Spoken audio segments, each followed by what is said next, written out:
atwu ma fa kusumi kemuona dani ayo dada no mi wonwe jufo no jake efe kusun krede ne be mi ni eke kusun fe le kroko me chaya ne atwu kusun ne ye omanye ye limli ni leje hia wulu ni emu kusun ni fe mo fe na nya wa kwa no ni te no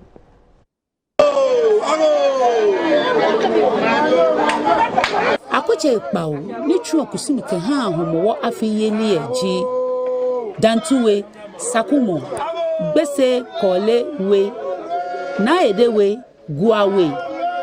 eke na ewuromo emukusu ni femo fena gbaja to nete no jogban bemi ni numo akwa mensa ni ji na ewuromo yin ehie kachukusun na ye npai ke gbelegbe bona fe ko ni wo we anya mehie ke afama ke ba hwehwehwe na ne fa nete no ye na ewe aya chukusun efefel ni akusa aba ejina ne fa ake so ni ba ne ke yo wa agbelewo aba shu dada onomi bona fe na agbelegbe ke ha ho fe mo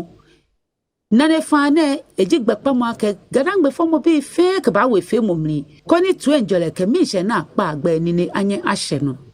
ma fa kusum ni fe mo se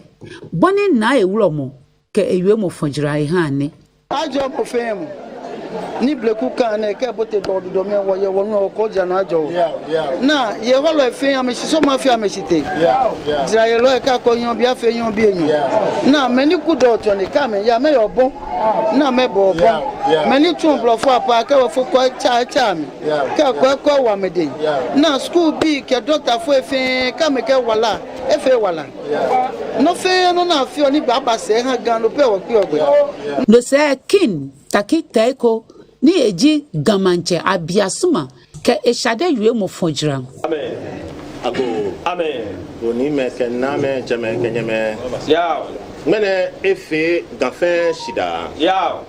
kan je ma wajin fe shida ya ake jamete ni mene gbine ameba ya se ko manye ya tako etwa komoko ya to etwa komoko ya wogano ne ya minpa gantete ketete fai ya afini wa yine ya efe gafe twin jole ya won chenye ya won chenye kese ya won chenye kenma ya won chenye ni omanye aba ya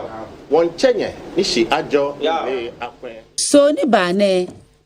abayi dada no mi ke gbelegbe ke ha ho fe mo gbepa moji me fe ke ba we fe mo ni ko ne ke mi she aba ke ha gan tete ketete